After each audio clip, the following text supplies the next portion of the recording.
Mungkin saudara banyak dari kita yang datang ke gereja pertama kalinya karena ada sebuah masalah dalam hidup kita yang kita mau Tuhan tangani. Tapi bila gereja yang saudara datangi itu gereja yang alkitabiah, saudara pasti pada suatu saat akan diingatkan bahwa Tuhan itu tidak ada untuk memenuhi keinginan saudara. Tuhan ada untuk kemuliaannya diri sendiri. Tuhan tidak ada untuk menjadi asisten saudara. Tuhan ada untuk disembah oleh saudara. Dan Tuhan itu ada bukan untuk menggenapi agenda-agenda fana hidup kita, tapi untuk membangun kerajaan Dia sendiri yang kekal. Dan momen-momen tersebut, saudara akan berhadapan dengan pertanyaan yang akan menguji kualitas hati saudara yang sebenarnya. Apakah saudara datang hari ini ke gereja untuk Yesus atau untuk menggunakan Yesus? Bila saudara datang ke sini untuk menggunakan Yesus, yang akan terjadi saudara, hati saudara akan bertanya gini, apa sih hubungannya cerita tentang bangsa yang dibebaskan dari sebuah perbudakan ke tanah perjanjian yang baru bertahun-tahun yang lalu sama bisnis saya? Gimana sih caranya sebuah puisi tentang Raja Daud yang ditulis ribuan tahun yang lalu itu bisa bantu saya dapat jodoh? Gimana sih caranya perumpamaan tentang penabur benih 4 jenis tanah ini bisa bantu saya sembuh dari penyakit saya? Cara saudara menanggapi firman Tuhan yang terkesan aneh dan irrelevan akan membuktikan kualitas hati saudara yang sebenarnya. Apakah saudara memiliki hati yang gersang atau hati yang subur? Banyak orang yang sebenarnya nggak cinta Tuhan. Mereka hanya cinta dengan konsep of having a relationship with God. Tapi saudara, bila saudara hanya cinta pada konsep punya hubungan dengan Tuhan dan bukan dengan Tuhan sendiri, saudara pelan-pelan akan merasa sering marah, sering jengkel sama Tuhan. Kenapa? Karena dia kesannya jarang memenuhi tugas-tugas yang menurut saudara seharusnya seorang ilahi lakukan. Saudara akan sering ngerasa kecewa pelan-pelan sama Tuhan karena dia tidak menuaikan tanggung jawab karangan imajinasi saudara yang saudara bayangkan seharusnya seorang ilahi tuntaskan. Dan saudara akan mulai sering mikir, mana sih Tuhan? Gak peduli banget kayaknya. Mana terobosannya? Mana solusinya? Aku kan sudah menerima firman-Mu dengan gembira Tuhan, tapi kok panas terik dalam hidupku tuh gak padem-padem. Dan lama-kelamaan saudara, terik kekecewaan yang konstan ini akan mengeringkan iman saudara dan saudara akan meninggalkan dia. Atau mungkin saudara masih melaksanakan irama tugas kekristenan saudara, tapi dengan hati dan iman yang saudara tahu sudah lama mati.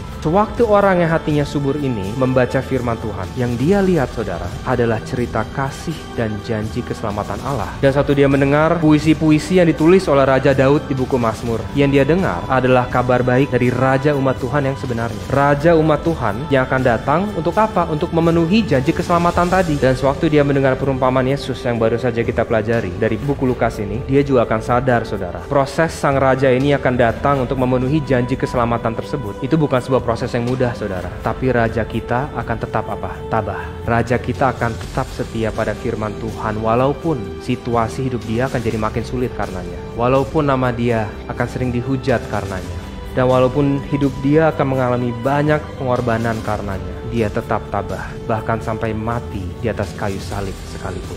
Buat saudara yang hatinya subur, setiap cerita, setiap puisi, setiap perumpamaan dalam firman Tuhan menjadi cuplikan-cuplikan dari satu cerita keselamatan yang besar yang menunjuk pada salib Yesus, di mana kasih Tuhan dicurahkan tanpa batas untuk saudara. Perhatikan saudara, cara hati saudara pada saat ini menanggapi bibit firman Tuhan yang baru saja ditabur. Apakah pada saat ini hati saudara terasa cuek dan bosan, kecewa sama Tuhan, sulit fokus karena penuh kecemasan? Atau apakah hati saudara pada saat ini merasa dijamah oleh Tuhan, merasa diteguhkan oleh Tuhan untuk kembali kepada kesibukan kehidupan saudara masing-masing dengan sebuah ketabahan yang baru, untuk setia terus pada firman-Nya, untuk terus berkarya demi kemuliaan-Nya, dan untuk terus hidup bagi Dia yang telah mati buat saudara?